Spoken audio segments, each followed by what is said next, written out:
क्या हो अगर आप एक टाइम पर इंडिया के one of the best artist हो, आपके बनाए गए सॉन्ग्स 50 मिलियन व्यूज आराम से क्रॉस कर रहे हैं। इन्फ्लुएंसर से लेकर सेलिब्रिटीज तक आपके सॉन्ग्स को पसंद करते हो और आप यूथ के बीच काफी ज्यादा पॉपुलर हो, लेकिन अचानक से ये सब बर्बाद हो जाए। आपको अपने ही ऑडियंस की तरफ से हिट मिलने लगे और यहाँ तक की सिचुएशन इतनी खराब हो जाए कि आपके घर के बाहर आके लोग फायरिंग करने लगे।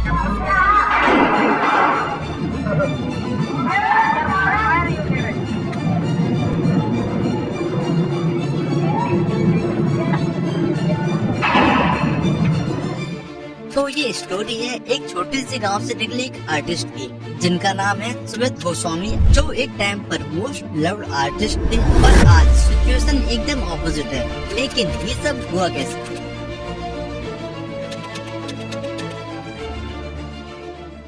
जनवरी 2018 में जब सुमित गोस्वामी अपना पहला सॉन्ग कारोबार रिलीज करते हैं, इस गाने को कुछ खास रिस्पांस तो नहीं मिला, लेकिन यहीं से सुमित की आर्टिस्ट जर्नी स्टार्ट हो गई। 9 महीने बाद प्योर में विकी काजला के साथ सुमित गोस्वामी का एक गैंग वॉर सॉन्ग उन्हें देखने को मिला, बावली तेरे। और ये पहला सॉन्ग था सुमित गोस्वामी का जो एक हिट सॉन्ग बना। इस सॉन्ग की वीडियो भी काफी वायरल हुई, जिस पर अभी 139 मिलियन से भी ज्यादा व्यूज हो चुके हैं। लेकिन अभी तक सुमित को ज्यादा पहचान नहीं मिली थी। हरियाणवी म्यूजिक में सुमित एक अलग स्टाइल प्रेजेंट करना चाहते थे, इसीलिए 3 महीने बाद जनवरी 2019 में सुमित एक और सॉन्ग रिलीज करते हैं by the name of Bholenath, और ये बना सुमित की करियर का अब तक का बेस्ट सॉन्ग। इस सॉन्ग ने आते ही सुमित का नाम हरियाणवी म्यूजिक में काफी ज्यादा फैला दिया। उनके इस सॉन्ग ने उनको इतनी पॉपुलैरिटी दे दी थी कि अब उन्हें ऑडियंस ने पहचानना शुरू कर दिया था, जिसके बाद यार की शादी, डोरा, परिंदे, आर्मी जैसे कई सक्सेसफुल सॉन्ग हमें सुमित की तरफ से देखने को मिले। और इन 2-3 सालों के अंदर ही अब सुमित गोस्वामी वो नाम बन चुके थे जिसे हरियाणा या बोलो ऑल ओवर इंडिया में हर टीनेज लड़का जानता था।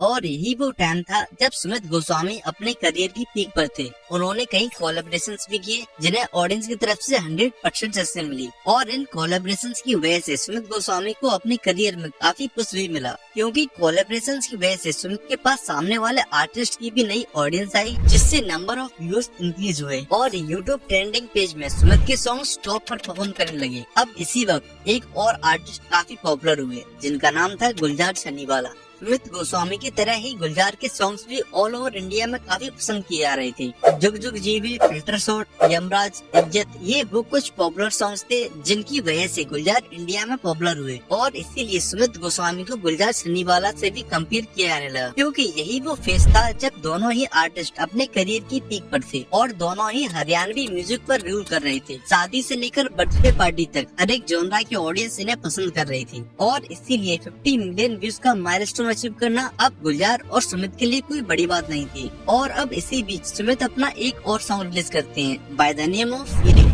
और जैसे ही ये सॉन्ग रिलीज हुआ, इस सॉन्ग ने रिकॉर्ड्स भी ब्रेक कर दिए। इस गाने पर 50 मिलियन व्यूज बहुत जल्दी कंप्लीट हुए। साथ में ये गाना सुमित की करियर का अब तक का बिगेस्ट सॉन्ग बन गया, क्योंकि ये गाना आने के बाद सुमित गोस्वामी इंस्टाग्राम, यूट्यूब पर हर दिन ट्रेंड कर रहे थे, और इसीलिए इस सॉन्ग पर अभी मोर देन 638 मिलियन व्यूज हैं विद ओवर 7 मिलियन लाइक। और यही सुमित का आखिरी फेज बना जब उन्होंने इतनी बड़ी सक्सेस एक साथ देखी, क्योंकि इसके बाद अब जो उनकी लाइफ में होने वाला था वो अनएक्सपेक्टेड था, और यही से शुरू होता है सुमित गोस्वामी का डाउनफॉल।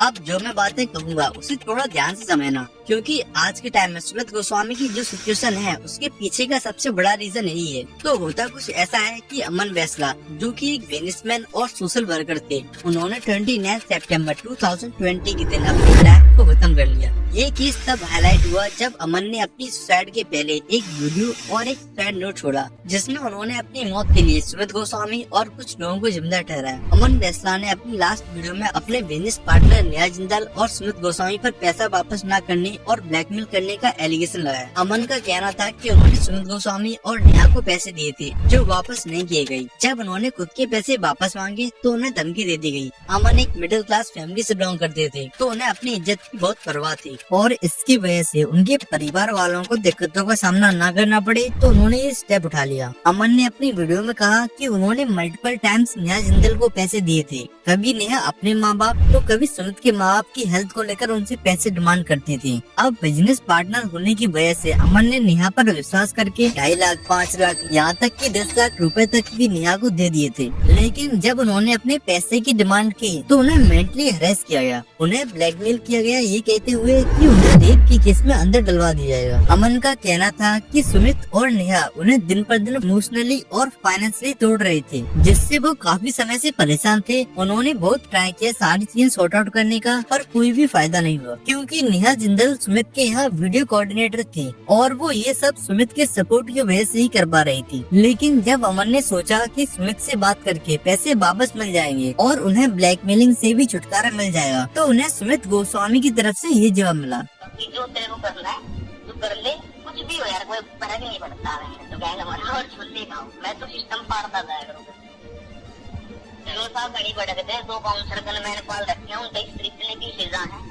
जो सा मिनट तक भड़क देता है, अगले बंदे से इतनी भड़क देते हैं उनकी फैमिली तक भड़क कर देंगे। जिसके बाद अपनी लास्ट वीडियो में अमन ने खुद पर लगे सारे एलिगेशंस को गलत प्रूव कर दिया और फिर अपने परिवार से माफी मांगते हुए अपने आप को मौत के घाट उतार दिया। अब जैसे ही ये वीडियो वायरल हुई तो पुलिस ने केस को तुरंत रजिस्टर किया और इन्वेस्टिगेशन शुरू हो गई। नेहा जिंदल और विपिन खत्री के अगेंस्ट FIR दर्ज हुई और सुमित गोस्वामी को भी क्वेश्चनिंग के लिए बुलाया गया। पुलिस ने डिजिटल एविडेंस, विटनेस स्टेटमेंट्स और फाइनेंशियल रिकॉर्ड्स को इन्वेस्टिगेट करना शुरू कर दिया था। लेकिन दूसरी तरफ सुमित की इमेज रातों रात बर्बाद हो चुकी थी, क्योंकि एक तो कॉल रिकॉर्डिंग में साफ साफ सुनाई दे रहा था कि सक्सेस मिलने के बाद सुमित में कितनी ईगो आ चुकी थी, साथ में वो बाउंसर्स की भी धमकी अमन को दे रहे थे। अब इसी रिकॉर्डिंग की वजह से सुमित की सारी फैन फॉलोइंग हिटर्स में डल गई। सारा गुज्जर समाज सुमित के अगेंस्ट में हो गया। यहाँ तक की बात इतनी जा बढ़ चुकी थी कि सुमित के घर के बाहर आके लोगों ने फायरिंग तक की। ट्विटर, फेसबुक, इंस्टाग्राम, हर जगह जस्टिस फॉर अमन फैसला ट्रेंड करने लगा।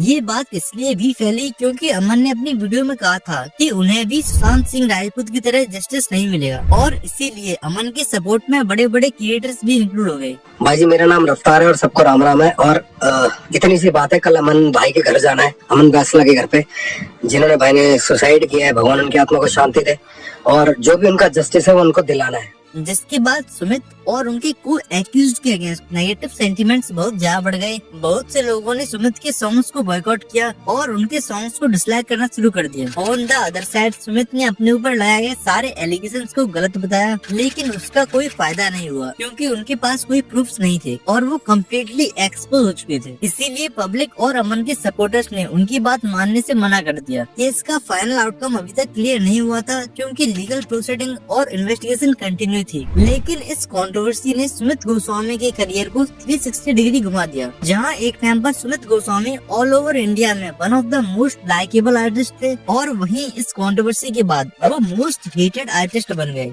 जिसके बाद सुमित ने काफी टाइम तक गाने भी रिलीज नहीं किए और अगर किए भी है तो उन्हें सिर्फ उन पर हिट मिला है।